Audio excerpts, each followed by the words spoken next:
Դերասանուհի Տոմա Պետրոսյանը ինստագրամյան իր էջի սթորի բաժնում հրապարակել է մի կնոջ լուսանկար ու խնդրել օգնել նրան։ Ալիսա Բանոյանը ծնված 1970 թվականին Սիրիայում եղել է Հալեպի դպրոցի տնօրեն, այսօր պայքարում է կյանքի համար, նրա մոտ ախտորոշվել է սուր արյան լեյկոզ վերջին ստադիա, նրան այժմ պետք է բուժում Հայաստանի արյունաբանական կենտրոնում։ Նրա եղբայրը Հարութ Բանոյանը 44-օրյա պատերազմում կռվել եւ զոհվել է որպես հերոս։ Պարգևատրվել է Արցախի Հանրապետության եւ Հայաստանի Հանրապետության մարտական խաչ առաջին աստիճանի պետական շքանշաններով։ Այսօր նրա ընտանիքը մեր աջակցության կարիքն ունի։ Յուրաքանչյուր լումա կարող է փրկել Ալիսայի կյանքը։ Եկեք միասին օգնենք, նշել էր դերասանուհին։ Շենք, որ նախկինում տված իր գրեթե բոլոր հարցազրույցներում Տոման խուսափում էր խոսել անձնական թեմաներով, նշելով, որ այդ դաշտը միայն իրեն է վերաբերվում, ու երբ որ ժամանակը գա, ինքը միգուցե բացի փակագծերը։ Երբեք փակագծերը անձնականի հետ կապված չեմ բացել, շատ պարզ պատճառով, եթե պետք լինի մարդը կասի, եթե պետք չի, ուրեմն պետք չի, որ ասի։ Ես նույնպես այդ կատեգորիային եմ պատկանում, որ եթե պետք լինի կբարձրաձայնեմ, եթե չեմ բարձրաձայնում, ուրեմն պետք չի։ Իսկ թե Պոնչը ինչ գրառումներ է անում, լավ է անում, մեկ-մեկ ես էլ եմ գրում, ոչ հաստատում եմ, ոչ հերքում, իմ եւ Պոնչի սիրավեպը, նշել էր Թամարան։ Հաղորդավարուհու այն հարցին, թե Տոման ցանկություն չունի ընտանիք կազմելու, դերասանուհին պատասխանել էր. Հա, իհարկե, ես շատ երեխայասեր աղջիկ եմ, ուղղակի երևի ինձ մոտ ժամանակի պակաս կար անձնական կյանքով զբաղվելու համար, տարվել էի բեմով, ինչպես եւ շատ շատերը մեր մասնագիտության մեջ, բայց այնպես չէ, որ տոտալ ցանկությունը բացակայում է, ես շատ լավ եփող-թափող աղջիկ եմ։ Այս պատասխանից հետո Լուսինե Թովմասյանը որոշել էր ուղիղ հարցադրում անել, ասելով. Եկեք ներխուժենք ձեր անձնական կյանք, երևի թե բոլորին արդեն հայտնի է քո եւ Պոնչի բացահայտ հարաբերությունների մասին, չեք մտածում արդեն ընտանիք կազմել։ Հարկ է նշել, որ այս ուղիղ հարցը Տոմային շփոթեցրել էր ու նա փորձել էր ոչինչ չասել, բայց դրանով արդեն իսկ հաստատել էր տարածվող լուրերը։ Գիտեք, անձնական թեման ես երբեք չեմ բարձրաձայնում ու դա միշտ է այդպես եղել, նույնիսկ երբ ես հանրային չէի, դրա մասին խոսել չէի սիրում, որովհետև ես շատ լուրջ եմ այդ ամեն ինչին վերաբերում, շատ փայփայում եմ իմ անձնական կյանքը, դրա համար ժամանակը կգա, բոլորը ամեն ինչ կիմանան, երևի թե։ Տոման նաև խոսել էր կնոջ եւ տղամարդու հարաբերությունների մասին եւ նշել, որ այո, իր համար կարեւոր են մարդկային լավ որակները, բայց ընդհանուր առմամբ կնոջ եւ տղամարդու մեջ կարեւոր է քիմիան։ Դերասանուհին հստակ կարողացավ նշել միայն այն, ինչը չի սիրում տղամարդկանց մեջ։ Երևի թե տղամարդկանց մեջ դուրս չի գալիս կանացի թուլությունները, երբեմն նկատում եմ բաներ, որոնք անգամ իմ մեջ չկան ու եթե տղամարդու մեջ կան կանանց բնորոշ գծեր, ես սկսում եմ զգուշանալ նրանցից, նշել էր դերասանուհին։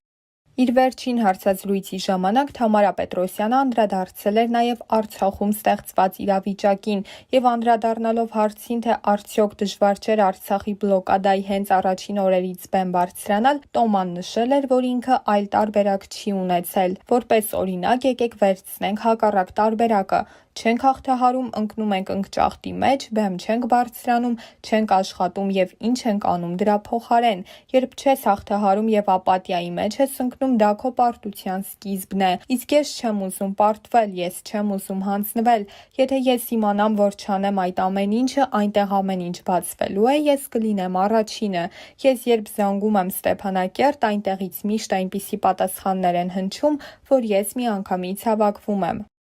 Զրույցի ընթացքում Թամարան նաև նշել էր, որ հենց Արցախը, Ստեփանակերտը իր մանկությունը հիշելիս է, որ չի կարողացել իրեն զսպել եւ լաց է եղել ազգային երգիչ նախագծի ընթացքում։ Դեռ ամիսներ առաջ պետական եկամուտների կոմիտեն տուգանք էր արձանագրել Թամարա Պետրոսյանին եւ Պոնչին, տարածված հայտարարության մեջ մասնավորապես նշված էր. Հարսանյաց հանդիսավարների զույգին, որոնք հաշվառված են որպես անհատ ձեռնարկատեր Տարոնի Սպիրյան եւ անհատ ձեռնարկատեր Թամարա Պետրոսյան, առաջարկվել է վարել հարսանեկան հանդիսությունը, որի դիմաց պահանջված գումարը կազմել է 2 միլիոն դրամ։ Այդ նպատակով կանխիկ վճարված 500,000 դրամ կանխավճարի դիմաց չի տրամադրվել ՀԴՄ կտրոն եւ չեն պահպանվել անկանխիկ գործառնությունների մասին Հայաստանի Հանրապետության օրենքով սահմանված կանխիկ դրամով գումարի ընդունման սահմանափակումները։ Արձանագրված տուգանքի չափը կազմում է 1 միլիոն դրամ։ Թեմայի վերաբերյալ դեռ այն ժամանակ իր կարծիքն էր հայտնել Star News-ը եւ նշել, որ դերասանները Պեկի կողմից ստուգման են ենթարկվել հենց այն ժամանակ, երբ որոշեցին որպես հայտնի անձ իրենց ձայնը լսելի դարձնել Հայաստան-Արցախ փակ ճանապարհի հարցով։ Թեմայի վերաբերյալ իր կարծիքն էր հայտնել նաև հաղորդավար Հրաչ Մուրադյանը, նշելով, որ որևէ մեկին անձամբ չի ճանաչում։ Հրաչը Instagram-յան իր էջի story բաժնում հրապարակել էր Պոնչի եւ Թամարայի լուսանկարը, որին կից գրել էր.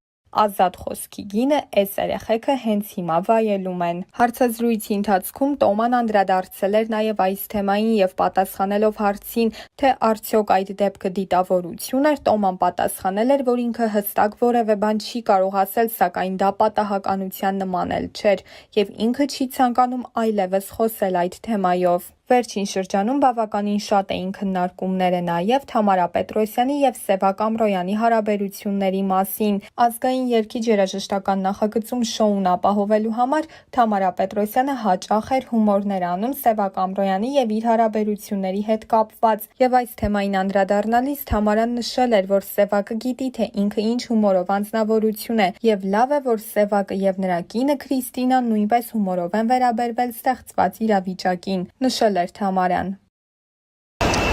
Սիրելի հետևորդներ, ինչպես տեսնում եք, դիրքս չի փոխվում, փոխվում է միայն վայրը։ Նույնիսկ վայրի իմաստը չի փոխվում, բայց վայրը փոխվում է, այսինքն էլի аэропորտ է, բայց այս անգամ արդեն Ռոմա։ Ոսկե սիրուն մարդիկ են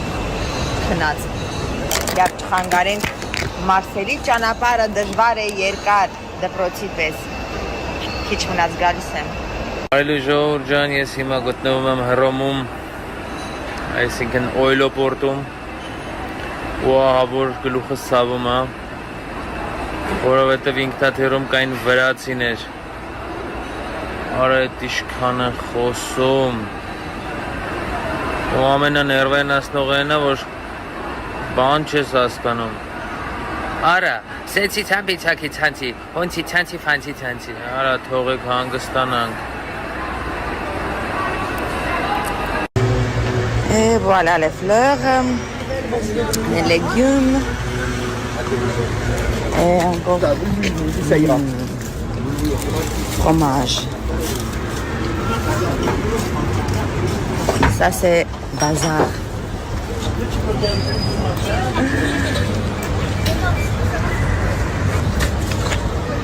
Bienvenue à Marseille.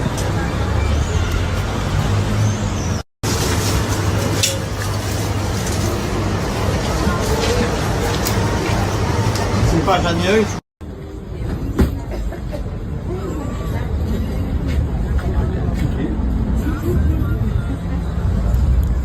էլ եմ այս հերթին կանգնած միջոցով։